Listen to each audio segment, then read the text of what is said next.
Okay, so good afternoon to all, and if anybody is watching this from the US, I guess it's good evening there, or late at night anyway. So I mean, it's a great pleasure for me to actually participate in this meeting in which we are celebrating the work of Giorgio Parisi, because the whole condensed matter community all over the world was delighted when this Nobel was announced.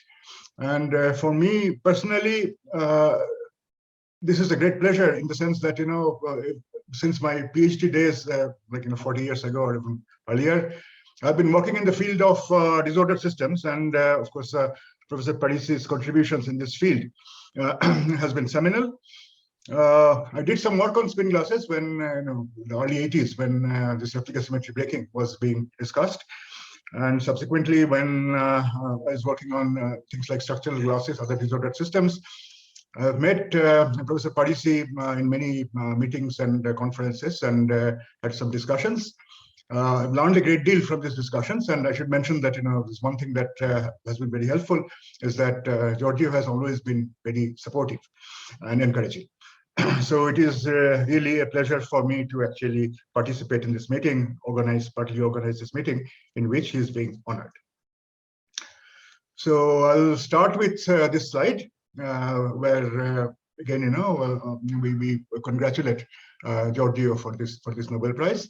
And I should mention that these are the important things that are mentioned in the citation, that disorder and fluctuations. So systems with disorder and fluctuations, where this disorder and fluctuations play a very important role, is going to be the subject of my talk today. And it is this area in which Giorgio has made seminal contributions. And in particular, I'll be talking about spin glasses and replica symmetry breaking in spin glasses, which is probably the most well-known work of Professor Parisi.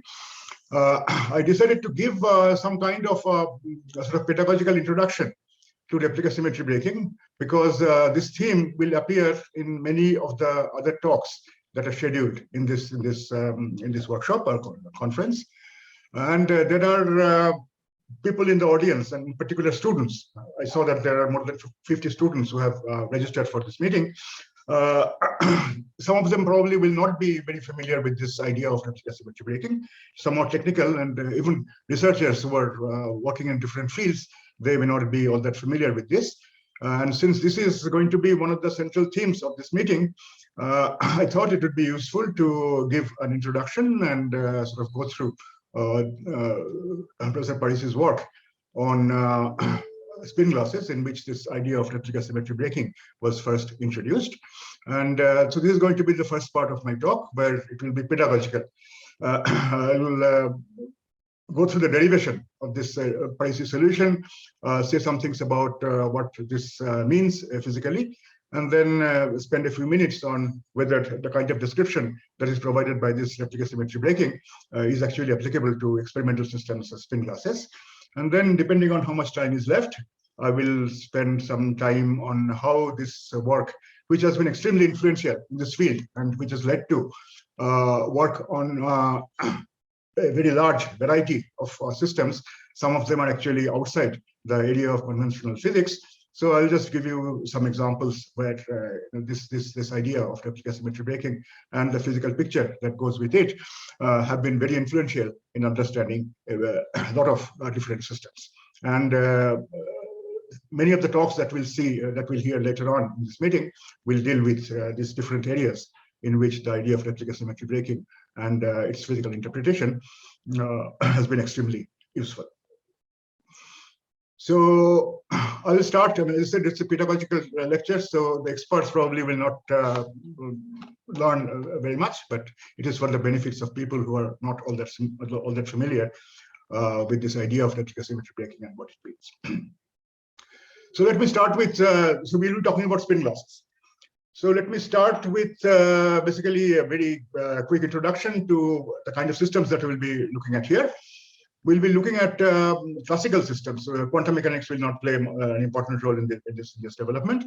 We'll be looking at spins which can be unit vectors, which are called Heisenberg spins, and then one has a Hamiltonian, which involves interacting Heisenberg spins. or actually in many cases, the Parisi solution that we'll be talking about will be for Ising model. But instead of having these unit vectors as a spins, one has this variables which take values plus or minus 1. And that makes the problem somewhat simpler. So I'll be mostly dealing with this Ising models involving this plus minus 1 variables. And of course, the kind of magnetic behavior the system such a system exhibits depends on the nature of this coupling constants JHs. Most cases I'll be dealing with nearest neighbor coupling, but at least in the model that Replica Symmetry Breaking was first worked out, this coupling will be long range. In the ferromagnetic model, this coupling is positive, so the spins want to be parallel to each other. And in many systems, we'll have a ferromagnetic ordering in which all the spins are pointing in the same direction. I should mention that here, for the purpose of illustrations, I'm showing a 1D system where actually there is no such ferromagnetic order at any finite temperature, but just to show things, just taken a one-dimensional system where the disordered system, disordered phase, high temperature phase, the spins will be general oriented in random directions, but in the low temperature ordered phase, most of the spins will be aligned and you get some kind of a ferromagnetic order. If this J is negative, then you have a different kind of order, which is illustrated here, which is called antiferromagnetic ordering, where nearest neighbor spins want to be antiparallel to each other. So 1D at low temperatures, you will have this up-down kind of arrangement, and similar arrangement can also occur in 2 dimensions and 3 dimensions and so on. So these are sort of standard magnetic systems. Ferromagnet, antiferromagnet, which have been studied a great deal in the literature, and this is also sort of basically textbook material. But now what we want to look at and what this replica symmetry breaking is all about is basically for a class of systems which are called spin classes. These are magnetic systems where you have spins, but it is a disordered system which has quenched disorder. By quenched, I mean that if you look at a particular sample, the disorder in this sample is fixed, doesn't change with time. Of course, the spins are dynamical variables, so you have some disorder in the Hamiltonian, but the spins basically, this disorder in the Hamiltonian, the coupling constants, they don't change with time, but the spins, of course, can fluctuate. And the disorder in the spin classes is of the kind where you have both ferromagnetic and antiferromagnetic interactions. So this J that I told about in the last transparency is positive. It corresponds to ferromagnet. Negative corresponds to antiferromagnet. And here you have both ferro and antiferro. And the way that happens is something that I'm going to illustrate here. Just an aside, spin glass may sound a little strange because people may not be very familiar with why this word glass is being used. So typically in theory of disordered systems, glass refers to systems where you have disorder and slow dynamics. And so here you have a spin system which exhibit these properties. So that's why we call them spin glass. So in this systems, typical systems, which is an alloy of magnetic species, manganese or iron, with noble metal, metallic system, copper here or gold here. And you have a random alloy, where you have a few percent of this magnetic species in a host, which is metallic. And this magnetic species, of course, they lead to spins, and the spins are represented by these vectors. And the sites where you have these vectors, they are distributed randomly in the system, as we have shown here. So the distance between two such spins will be a random variable, depending on which pair of spins you are looking at. And the interesting thing is that the interaction between these pairs of spins is given by this RKKY form, which is oscillatory, which is particularly this form here, which is a cosine function here. So it changes, becomes positive and negative as a function of the separation between the two spins. So of course, I mean, in this lattice, there will be several spins which will have the distances corresponding to ferromagnetic interaction. There will be other spin pairs where the interaction is antiferromagnetic. And so, this, once the sites where the spins are sitting, that are given in a particular system, and these sites don't change. That is why you call it quenched disorder. Disorder is obvious that since you have a disordered alloy, the sites which are occupied by spins, they will be randomly chosen. And depending on which pair you're looking at, sometimes you have a ferromagnetic coupling, sometimes you have an antiferromagnetic coupling. And so this system is neither a ferromagnet nor an antiferromagnet. And it will be a mixture, basically. Some pairs are basically interacting ferromagnetically, some others are antiferromagnetically, and this arrangement of ferro and antiferro is disordered, and the disorder is quenched. So this is basically the kind of systems that we'll be dealing with, where there is a disorder associated with the arrangement of the sites which are occupied with the spins, and the slow dynamics will come in a minute. So people started doing experiments on such systems in the early 70s. And the first experiment which pointed out that there might be an interesting phase transition going on in the system was done by Canella and Maidosh. And I will show you in the next slide some of the sort of most important experimental results that showed that something important is going on in these systems. So what one is looking at here is an experiment on copper manganese, and one is showing the magnetic susceptibility as a function of temperature. And high temperatures, one sees a behavior which is very similar to the Curie law, susceptibility proportional to 1 over the absolute temperature. But then there is a characteristic temperature below which this behavior changes, and one begins to see a cusp-like behavior at a characteristic temperature, which shows that something interesting is going on at this temperature. And this was the first sort of this kind of evidence indicated that there might be a phase transition going on in this highly disordered spin system. But even these experiments show that there is something which is a little well, I mean, it might be difficult to understand, is that this susceptibility was AC susceptibility, which of course is measured at a particular frequency. And one found that the behavior near the peak actually depends on the frequency of the field that is being used to measure this susceptibility. And in particular, as you change the frequency, the peak shifts, height changes, and so on. So this already shows that there is interesting dynamics going on in the system, which is also very important. And in the next slides, I show something which shows that the dynamics in the system can be very, very slow. So what is being done here is, again, one is measuring the susceptibility as a function of temperature, but the susceptibility is being measured using two different protocols. In one case, if we look at this A here or this C here, the magnetic field is applied above the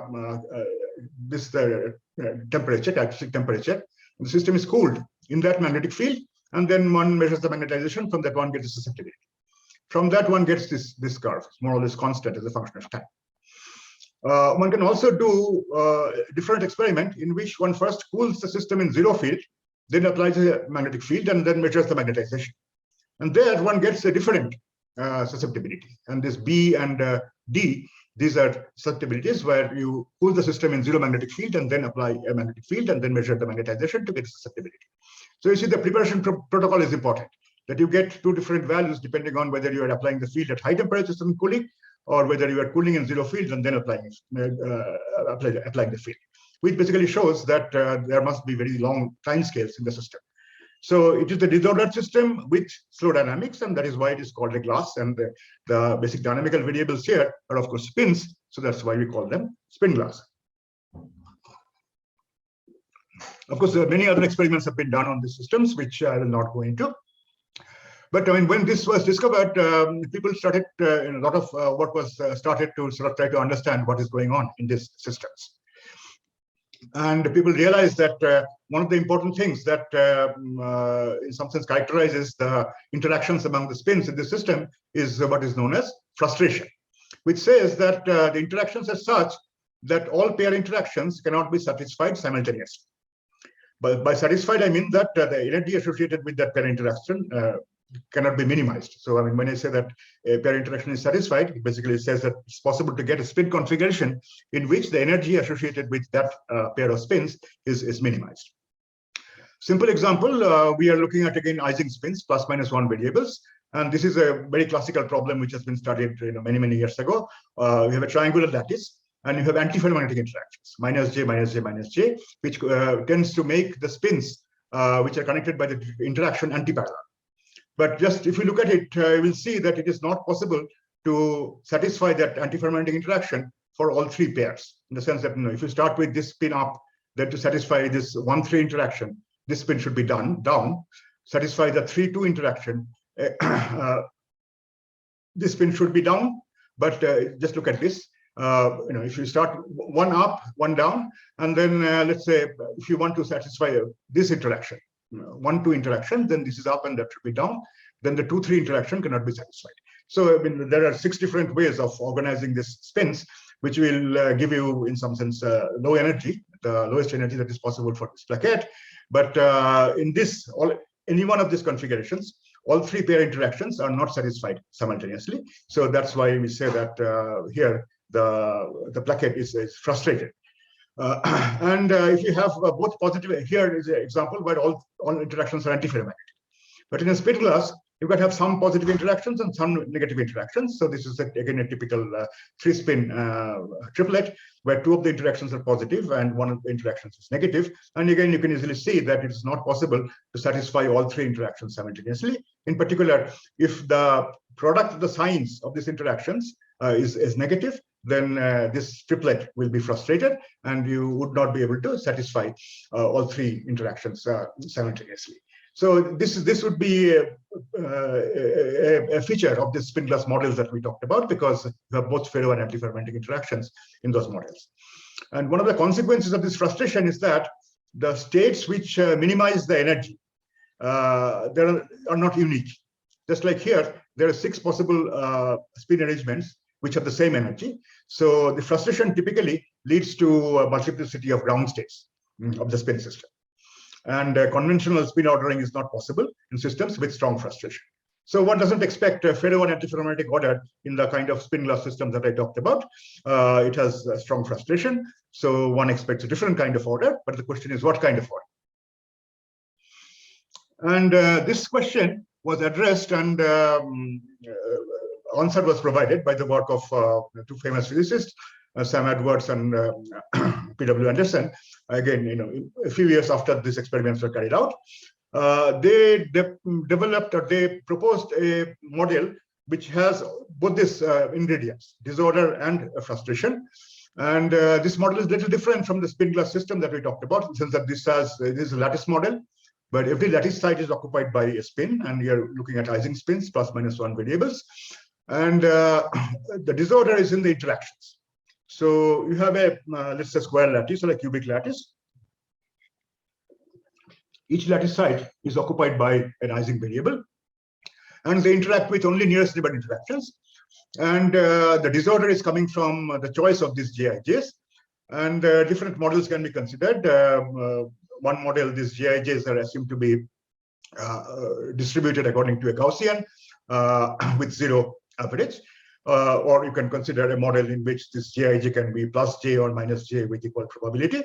So the important thing is that the average value of this Jij is equal to 0. And I should mention here that in subsequent slides, there are 2 kinds of averages that will be discussed. One is the average over the distribution of the Jijs, and that average I'll be denoting by this square bracket with a subscript AV. And there will be a thermal average, of course, because at finite temperature, the spin system will go through many different states, and one has to take an average over those different states according to the appropriate Boltzmann distribution. So that average will be represented by a different notation. So here, both these distributions, the average value is equal to 0, and the second moment is J squared. So this quantity is important, this J, which tells us about the width of the distribution. Or if you have a plus minus J, of course, this J is the magnitude of the 2 kinds of interactions that you can have. So again, you have a quench disordered system where for a given realization for a given sample, the values of the Jijs are fixed. They are taken from this distribution, but once the values are decided for a particular system, they don't change as a function of time. So it's a quench disorder. And of course, because this Jijs can be both positive and negative, it has frustration. So this is a model that people thought that is a little simpler than the experimental systems, but contains the basic physics of the spin glass problem. And then the question is, what kind of order one expects for these systems? And here, Edwards and Anderson made a very interesting suggestion that in these systems, of course, this cannot be either ferromagnetic or antiferromagnetic, but it can have a phase which is different from the high temperature paramagnetic phase. So now we introduce this paramagnetic phase where these brackets that I'm putting down here, which is different from the other brackets that we are talking about earlier. the square brackets. These brackets indicate thermal average. So in the high temperature paramagnetic phase of these materials, it was proposed that the thermal average of every spin is equal to 0. So if I look at the magnetization, which is then again the average of the thermal average of all the spins, that should of course be 0. But in the low temperature phase, these people suggested that there will be a new kind of order where the thermal average of individual spins will be non-zero. So the spins are frozen. But because of this mixture of ferro and antiferromagnetic interactions, different spins will be frozen in different directions. So when you take an average over the whole system, you still get zero magnetization, because the sigma I averages can be either positive or negative, depending on which site you are looking at. And then this average will be, the magnetization will be 0, but individual spin averages will be non-zero. And then to sort of distinguish this phase from that phase, they introduced this Edwards-Anderson order parameter, which will be denoted by this Q, which will be the average value of the square of the spin averages. So if we take just the spin averages, you will get 0. But if these quantities are non-zero, then if I take the square and then average over the whole system, then we'll get something which is non-zero. And this is the non-zero value of this Q will distinguish the low temperature ordered phase, spin glass ordered phase, from the high temperature disordered phase or paramagnetic phase, in which the average of individual spins is going to be equal to 0. So this was a very, very interesting proposal that Edwards-Anderson suggested, that this is what might be happening in the system, and going from 0 value of this Edwards-Anderson order parameter to a non-zero value is what is going on in this systems. And one can also look at a non-zero value of this Q as saying that if I look at the time correlation function, then this time correlation function, when the time difference goes to infinity, will go to 0 in the high temperature phase, but will go to this non-zero Q value in the low temperature phase. And one can also see that this kind of ordering will explain this basic feature, this Cusp in the susceptibility, that is the first experimental evidence, in the sense that if I now look at the susceptibility, one can write it in terms of fluctuations. And because of the presence of both ferro and antiferromagnetic ferro and antiferromagnetic couplings in the system, the average value of this 2-point function will be 0 for any I not equal to j. And for I equal to j, of course, the sigmas are plus or minus 1.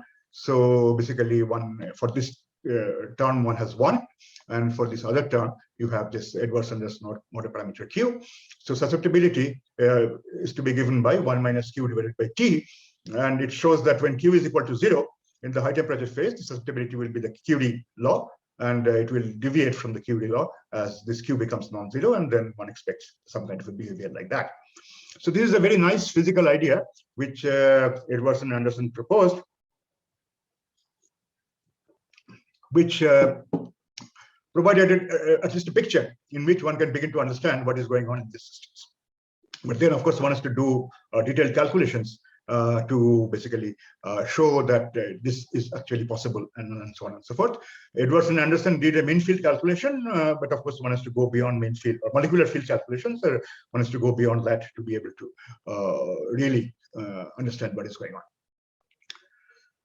And here, the theoretical calculations involve what is known as the replica method. And this is something that is important because later on the Parisi solution actually is very much concerned with this replica procedure. And here I have to go a little quickly, but I have put these slides at the website. So I mean, all the equations and things like that, I will not be able to go through step by step, but you can always go back and look at these equations in the file that I have put. So in these systems with quench disorder, generally it is known from general considerations that the quantity that one needs to study to understand the thermodynamics is the disordered average free energy. So one has to calculate the partition function for a particular realization of these random variables, and then take the log of that to get the free energy, and then average it over different realizations of these GIs. So this is basically partition function for a particular set of GIs, take the log of that, and then average it over different realizations with the appropriate probability. That is, that this tells you about how the GIJs are distributed. This is a very difficult calculation to do because these GIJs are random. So you cannot calculate this Z GIJ for any large system. You can do it numerically for very small systems, but for large systems, it is not possible. So to be able to do that, this replica method was introduced. And this is based on the mathematical identity that log of some function x, log of some quantity x can always be expressed as x raised to the power n minus 1 divided by n. It is very easy to see that if we take the n going to 0 limit, this gives me the logarithm. So one does this trick for this log. And to do that, you need the nth power of the partition function. And to get the nth power of the partition function, one basically introduces n identical replicas of the system. So for each replica, we'll give you a factor of z for the fixed GIJs, and one introduces n different replicas. And so basically, then that gives you the nth power of the partition function. So this is basically, I've introduced this new index alpha, which denotes the replica index. So GIJs are fixed, and you look at n replicas, and then you look at the partition function for this n replicas, which gives you the z to the n power. And then basically you minus 1 and over 1 over n, and taking the n going to 0 limit will give you the this average that you are interested in. But one does this trick that one does the average first. One does the average for this replicated Hamiltonian. And once you do the average, of course, there is no more randomness. So you get an effective Hamiltonian, which now couples different replicas. So you end up with a effective Hamiltonian, which involves this replicated spins.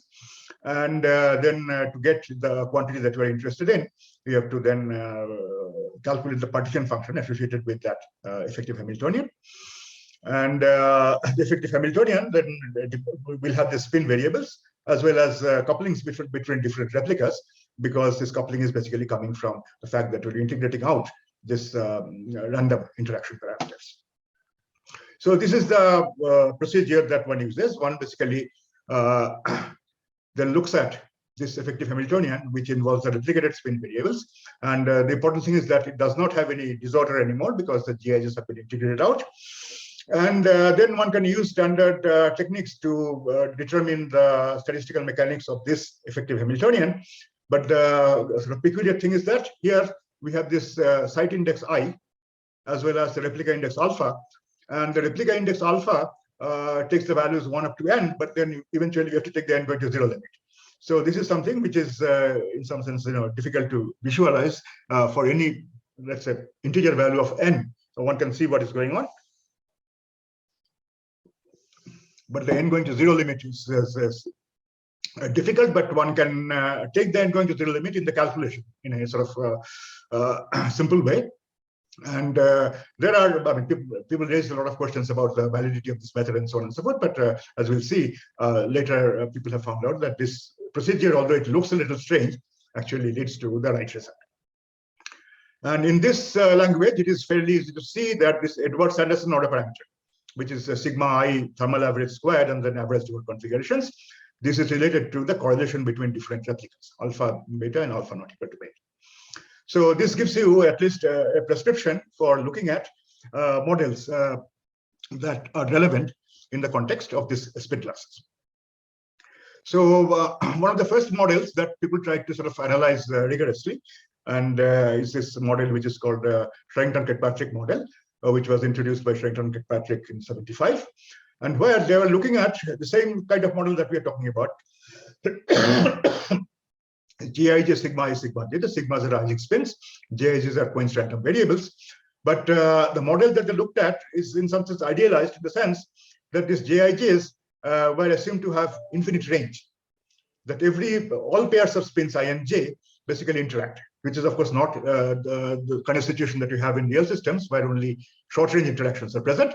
But they introduced this model to because the hope was that one could solve this model exactly, because in earlier examples of spin models, non-random spin models, it was found that infinite range models can be solved exactly, and it gives results which are called mean field results. So this is a kind of a mean field model for the spin class, Edwards-Anderson model. where you have these jij's, and the jij's are distributed again. And I've assumed that the average value of this each jij is equal to 0.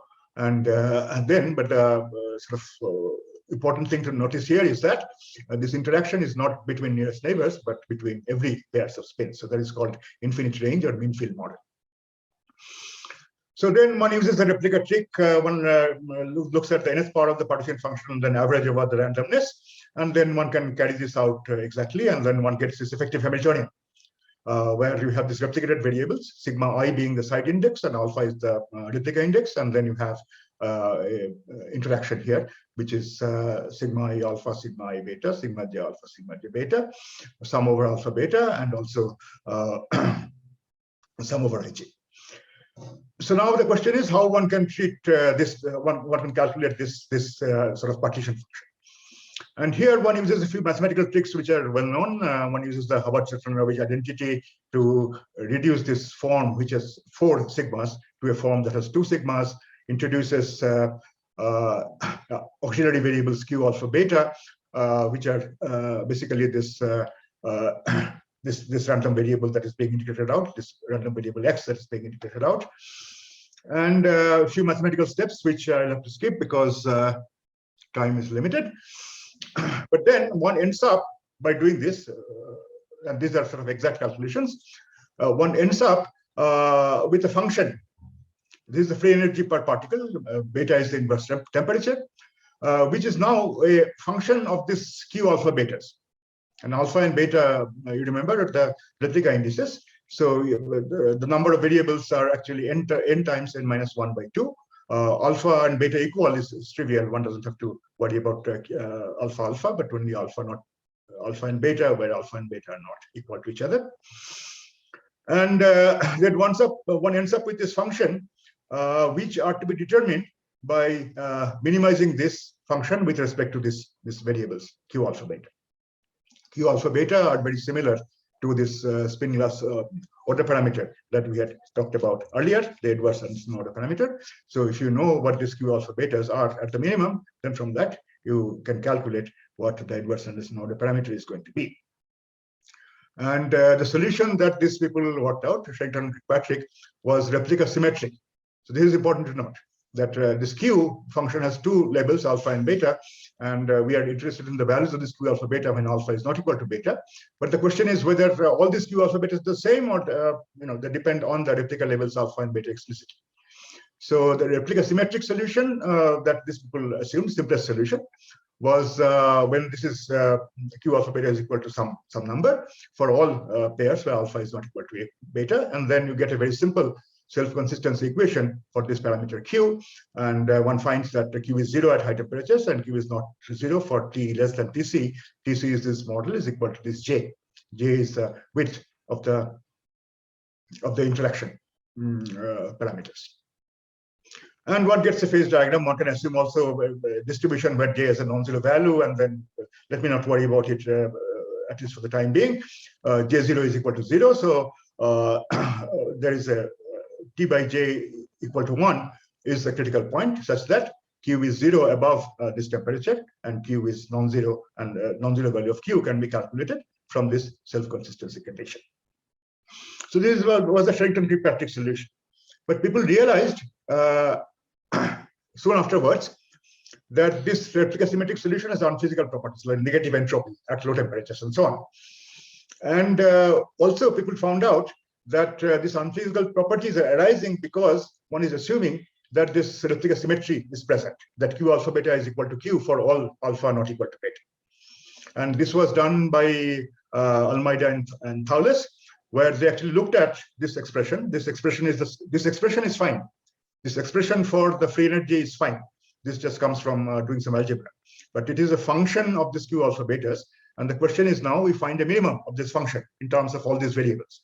And the minimum that these people looked at was where q alpha beta is q0, but then you can look at fluctuations where fluctuations depend on which alpha and which beta you are talking about.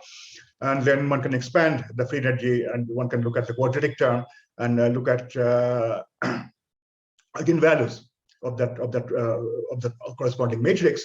And they found out these eigenvalues indicate that this function is unstable for the replica symmetry assumption for all temperatures T less than J. So over the whole disordered phase that Sherrington-Kirkpatrick found, the replica symmetric solution is unstable.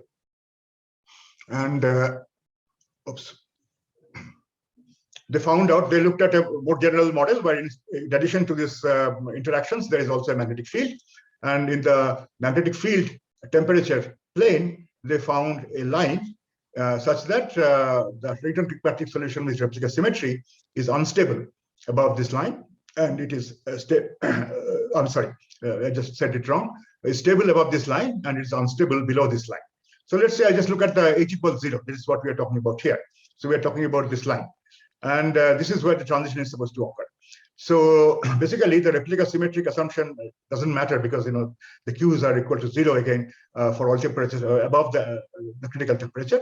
So the solution is okay up to this point.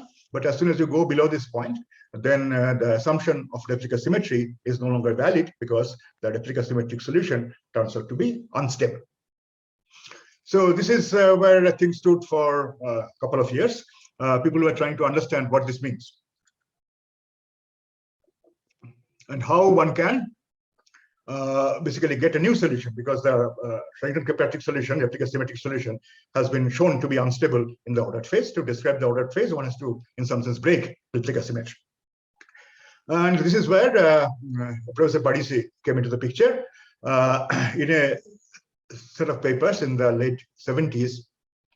He proposed a very ingenious scheme for breaking replica symmetry. So again, one is dealing with this this matrix Q alpha beta. Alpha and beta are labels. Each alpha and beta take values from 1 to n. Of course, I mean, eventually we let n go to 0, so it is difficult to visualize what is going on. But what one has to need to think about is let's say a very large value of n, large positive value of n, and then how one can parameterize this n by n matrix. And the replica symmetry basically means all off-diagonal components of this n by n matrix have the same value, Q. But then if you want to break replica symmetry breaking, then the scheme that was proposed by Giorgio is that originally you start with this n by n matrix, but then you break it up into these diagonal blocks. And of course, there are the off-diagonal there are elements which lie outside this diagonal blocks. Each block now has M1 by M1 structure. So M1 has to be less than M0, which is equal to n. And you assume that all the elements of the matrix which lie outside these blocks have some value, QM0. Then, of course, you have to also ask what happens inside this block. So now you have M1 by M1 block, and you do this process iteratively. So that this block, again, I break up into, again, this M2 by M2 block, and then there is this off-diagonal parts. This off-diagonal parts, again, Q takes the value of QM1.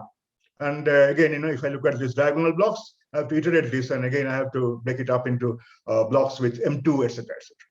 So this is an iterative scheme, which is very ingenious, and which, of course, makes a great deal of sense when you have this n being a large positive number for which you can visualize what is going on in where you can break it up into blocks and things like that. But eventually, you have to take the n going to 0 limit, which makes this procedure, in some sense, actually in his Nobel lecture, Parisi calls it nonsensical.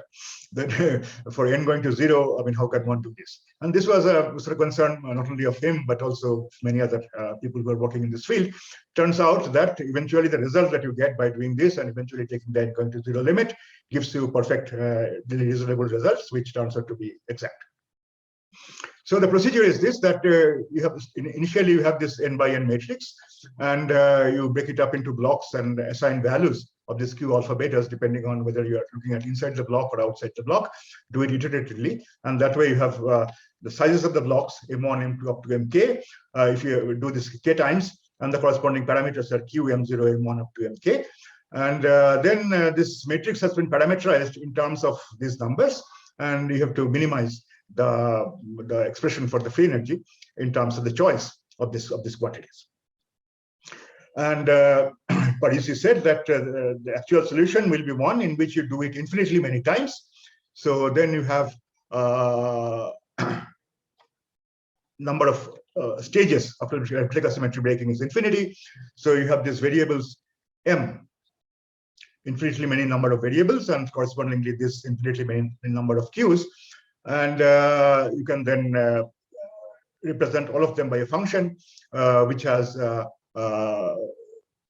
function in the interval 0 and 1, and you have a function q of x, and this q of x itself will be the quantity that will characterize the spin glass order. That is basically what the replica symmetry breaking solution of Parisi tells us, that instead of having a number, for example, in the Edwards-Anderson case, you had just number Edwards-Anderson order parameter, which characterizes the spin glass phase. But now you have to have a function defined in the unit interval. And this function will be 0 in the high temperature phase. But as you go to the lower, the spin glass phase, then the whole function has to be considered. A typical function looks like this, where again you're going from 0 to 1, and this q of x function is increasing here and then becomes constant. And to sort of understand what this function means, the equilibrium sort of Edwards-Anderson kind of order parameter has to be identified with the integral of this function over this interval. This I'll come to 1 or 2 slides where one talks about the physical interpretation of this Parisi solution. So this was a proposal. This was in 79, I think, 77. No, sorry, not this one. 79, as I say. So people sort of were very intrigued by the solution. They were trying to understand what is going on here, how to understand what the solution means. And the physical interpretation of this Parisi solution came within a few years. And this is what I want to discuss in the remaining 5 or 10 minutes that I have. And this, to understand what this solution means, we have to sort of look at a different description of the spin glass problem. Because it is an infinite range interaction, the Sherrington-Kirkpatrick model, one can write down mean field equations for the individual site magnetizations.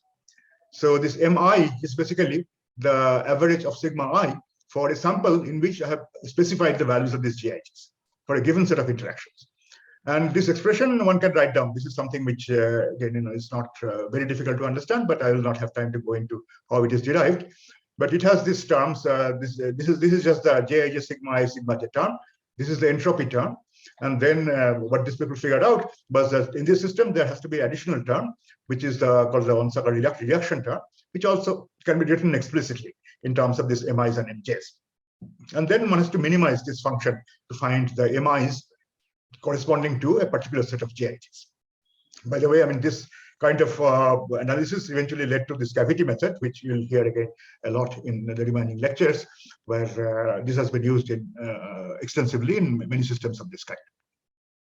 So anyway, so one basically has to look at, this is a function again of n variables, where n is the number of spins, and one has to find the minima of this function in this space of n variables. The mi's and mj's by their definition will lie between +1 and -1. So the question is again, once you give the JIGs, then what kind of minima one has? And it has been found both numerically and analytically that the number of minima of this system with non-zero MIs happen only for temperatures less than this critical temperature J. The critical temperature J of the SK model is determined from the previous analysis. What we are trying to understand is the property of the low temperature phase. So we are looking at values of temperatures which are less than J. And the number of minima which has low free energy is not exponential in A, but it diverges as n goes to infinity. And also from numerical work, people found that the free energy barriers between different minima diverge in the thermodynamic. So this is very important. So here we look at a system where it is characterized by this local magnetizations. One has a free energy as a function of this local magnetizations. Thermodynamic state corresponds to a minimum of this free energy. And here we are looking at a situation where number of minima with low free energy actually can diverge in the thermodynamic limit. And so the basic idea is how to take into account this presence of a very, very large number of local minima that this function exhibits. And in the thermodynamics, one has to basically average over all these local minima, which are called pure states or ergodic components and things like that. So the basic idea is that you have this large number of values, pure states, ergodic components at temperatures lower than the critical temperature. So if I want to average over all this all these different values, then one needs to know what are the values of this quantities mi in each of these values. And here, when we talk about this sigma I thermal average, we average over all the values. And this may sound a little strange because we have just mentioned that the barrier between different values diverges in the thermodynamic limit. So to basically be able to get this kind of an average in your statistical mechanics, you have to take the time going to infinity limit for finite n, and then eventually let n go to infinity. Finite n, all these values will be, it's possible for finite time to go from one value to another. So one has to average over all the values. And then eventually, of course, one has to take a thermodynamic limit where it goes to infinite. So this is the important quantity that we are talking about. Thermal average of a particular spin will depend on, of course, its average value in a particular value alpha, and also the probability of the system to be in that particular value. So you have to sum over all values with the appropriate probability factor and also the average value of the particular spin in that value.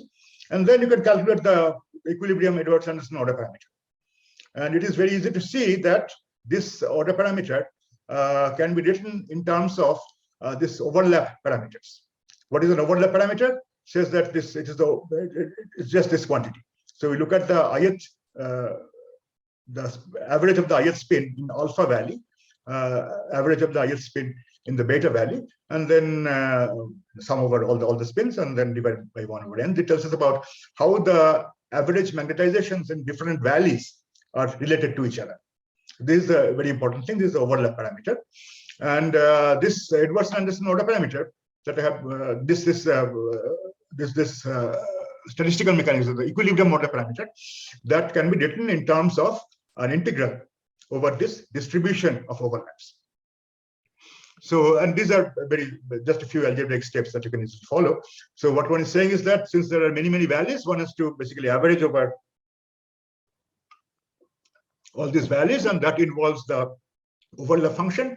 And one basically has to do an integral like this, which involves the distribution of the overlap of this between different values. And from here, one can easily see that just again, this equilibrium Edwards-Anderson order parameter, which is the integral of this, just look at this. This will be an integral q pq dq. And this is also in the Parisi replica symmetry breaking solution. There's an integral of this function q of x that is introduced to describe the low temperature phase. And from these two expressions, one can identify this dx, the dq. This is the derivative of the inverse of dq dx. This is actually gives you a measure of this p of q, which is the distribution of the overlap of the magnetization in different in a pair of solutions of the TAP equation. So describe the distribution of overlaps between different field engineering. And physically, one can interpret this. This is the equilibrium Edwards-Anderson kind of order parameter that we get if one averages over all the different values that you see in the low temperature phase. If you just look at one such value, and if you can say that if the time scale of the measurement is such that one cannot visit all these different values over the time scale of the measurement, then you will get the value that corresponds to just one of these values, and then you get this q of x function at x equals 1. So this is the physical interpretation, that you have this q of x function, x goes from 0 to 1. This value at x equals 1 tells you about what happens within a particular value. If you want to average over all the values, then you have to look at this distribution, and the dx dq, the inverse of dq dx, will tell you about the distribution of the overlaps that you have for pairs of values that you have for t less than tc. And these are some sketches of how this p of q function looks like, and this Edwards-Anderson parameter of the maximum value of q that goes to 0 as t exceeds tc, and so on and so forth. So Smarajit, can I take five more minutes? I mean, I started a little late. Hello? Yes, within a 5 minute, yeah, we just can, if you can wrap it up, yeah. That would be better. So just to continue with this, I mean, So basically now I've told you about how this replica symmetry breaking solution was constructed by Parisi. I've told you a little bit about what this function means in terms of the local minima of this TAP, Thouless-Anderson-Palmer kind of free energy. And of course, this all makes sense, but there were concerns about this n going to zero limit and things like that. Okay, so just before going into that, let me just also mention that this is something that I'll not be able to spend a lot of time on, but there is a very interesting property of this minima, this valleys in the space of these MIs, in the sense that one can look at this overlaps. One can look at this overlap. Let's say if you look at 1, 2, and 3, 3 minima, one can look at 3 overlaps, P1 to, here we call them, I guess, Q alpha beta. So Q1 to Q2, 3, and Q3, 1. And the very interesting thing is that if you look at a triplet like that, then one finds that all of them must be equal, or 2 of them will be equal, and the third one will be larger. So this is a property which is called the ultrametric property, which basically can be pictorially represented by organization in form of a tree and so on and so forth. But since time is limited, we'll not go into it. But this is very interesting property of the organization of this valleys, this energy minima in the space of all the MIs, which follows from this Parisi solution. So this is a slide which says that the predictions of this Parisi solution have been confirmed from simulations. This is an old simulation by, I'm sure Enzo Marinari will talk about more about such simulations, but this is a dotted line tells you about the P of Q, the overlap distribution function that Parisi solution predicts. And these are the numerical values, and one sees that the numerical values, as you go to bigger and bigger system sizes, come closer and closer to the solution predicted by Parisi. And also, much more sort of rigorous mathematical theory has shown that the Parisi solution indeed is the correct solution for this Edwards-Anderson model, at least for the infinite range Edwards-Anderson model. And here is a reference where you can find such work. It's very I mean, I find it difficult to follow, but if you're interested in sort of mathematical rigors, then this is the kind of things you have to understand. And the last thing that I want to point out is that there has been, I mean, now the question is, the Parisi solution is certainly the right solution for the infinite range model. But one question that people certainly ask is that, does the Parisi solution explain experimentally observed behavior in real spin glasses? So here, of course, I mean, there are many issues. Three-dimensional spin glasses, people do experiments and people do simulations. And there is now a more or less consensus that three-dimensional Ising spin glasses with short-range interactions does exhibit a spin glass phase. But the question is whether the spin glass phase that is observed in this short-range models, whether they conform to the predictions of the Parisi solution.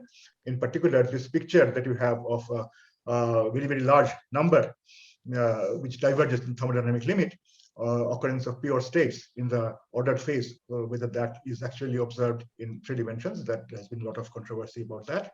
There are different proposals that have been that are there in the literature. And next talk, Enzo Marinari's talk, will address, I believe, some of these issues, at least from the perspective of simulations, that whether simulations of 3-dimensional models give you results which are consistent with this replica symmetry breaking kind of. Of course, I mean, the model is infinite range, so one doesn't expect exact correspondence between the model predictions and predictions for the SK model and what happens in actual spin glasses, but at least the basic picture of this replica symmetry breaking and this proliferation of values, etc., whether that is valid or not, that is the question that is being answered, that is being asked. And there's questions about the dynamics, which of course I didn't have time to go into. Jorge Gutierrez's talk will address some of these issues of dynamics. And this is the last slide. That so I mean, the jury is still out as to the question of whether the replica symmetry breaking is actually occurring in 3-dimensional short-range spin glasses. But even aside of that question, I mean, I think the Parisi solution is a very important one in the statistical mechanics of disordered systems, because it gives you an exact solution for a system with disorder and fluctuations. These are the terms that were mentioned in the Nobel citations. Here we have Winch disorder and thermal fluctuations. And this solution has many interesting properties, where the order parameter is a function instead of a number. The symmetry breaking here is the replica symmetry breaking, which is very different from the symmetry breaking that you see in ferromagnets, for example. And then this very ordered structure, organization of pure states in this system, that is also very novel. So by itself, it is a very important development. And this also has basically led to a new paradigm for a theoretical treatment of systems where you have this large number of minima, where you have this landscape paradigm. So this is also very important, that this work of Parisi has opened the door or paved the way for understanding a very large number of problems. Some of them are in statistical physics, some of them are in other areas, which we'll see in the remainder of this program, that there will be many people talking about other areas in which these ideas of how to deal with a system which has this complex landscape in the energy or the free energy space has been very, very influential and very, very useful in understanding a variety of other problems. So I had a few more. Let me not. I mean, these are examples of such problems, but this will be discussed later in by various other speakers. So let me just skip that. And so this is the last picture that I got a nice slide from Shrikant Shastri, where these are all the areas in which Giorgio has made very, very important contributions. I have just talked about one of them, and maybe about classes. I didn't have time to go into classes, but many other speakers in this discussion meeting will cover all these different aspects, but all these different areas in which Professor Parisi has made very important contributions. So I end with again congratulating Giorgio for this sort of very impressive body of work, and of course for the Nobel Prize. Thank you. Okay, thanks, Chandan, for this nice talk, and we can quickly have a few questions. And before we go to the next speaker, so whoever has question, maybe please raise hand, and then I can take it up one by one. Abhishek, yes, go ahead. So Chandan, I mean, has people proved the stability of this solution? Yes, there have been a lot of work on the stability of the Parisi solution, and becomes very complicated because you have this order parameter function and things like that. But De Dominici and others, they have done a lot of work, and it's been shown to be stable. Okay, thanks. Hey, Subro, you wanted to ask something. You raised hand in between. Subro, you can go ahead now. Then we come back to Sindhu Bek. Or maybe in the meantime, Bek, can you maybe you can ask question. Okay. Thank you for the nice lecture. Thank you. So my question is, in the tab approach, do we still need the limit of n going to 0? No, that's a nice thing about the tab approach. Here, one is looking at a particular sample. JIGs are given. They are obtained from a distribution, but the JIGs are given. And one is trying to understand the local magnetizations and what are the possible states of the local magnetization for that JIG. So you don't need the n going to 0 limit. But then you get there's many solutions. And so then you need to know how to do these many solutions. And that's okay, where. Thank you very much.